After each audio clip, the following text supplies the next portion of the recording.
बघू शकता त्या बाईच्या हाताचं रक्त येत तिथं कोण नाही. इकडे एका बेडवर 4-4 माणसं पेशंट झोपवलेत आणि तिथं बघायला कोण नाही. एवढ्या ह्याच्यात एवढा त्रास. आणि त्यावेळेस जर बोललो की मग सरकार करते काय. सरकारी हॉस्पिटल कशासाठी असतात? गरिबांसाठी. आणि ह्या गरिबांचा वाली कोण आहे?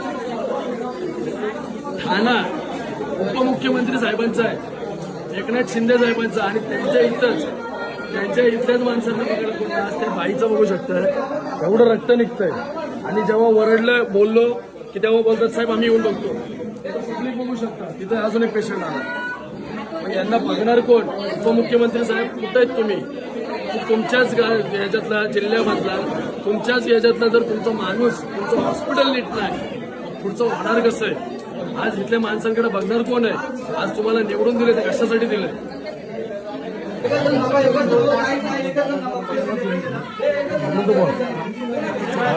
या बाईसोबत आहे का? बाईचं एका बेडवर 4-4 जण. आरामात बोला. माणसं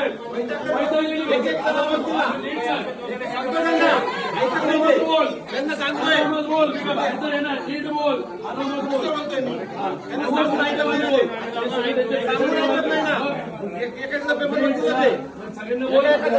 बोलतोय लाईन मध्ये ऐकायला जात नाही त्यांना.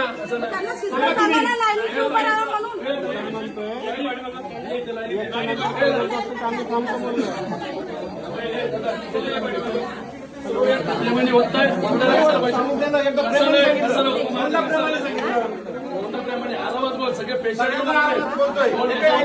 नीट बोला. सगळ्यांनी नीट करा. एकाच्या माणसाला बघायला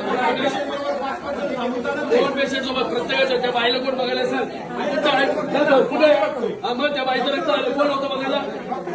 डॉक्टर बघतील मग तू बाहेर हो. मग तू बाहेर हो. तू कशाला बोलतोस मग? डॉक्टर बघतील त्या बाईचं रक्त निघालं होताच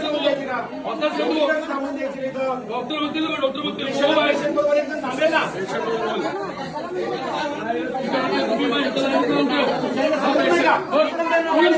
ओळखी असं बोलायचं. किती वैतागला तुला माहिती का?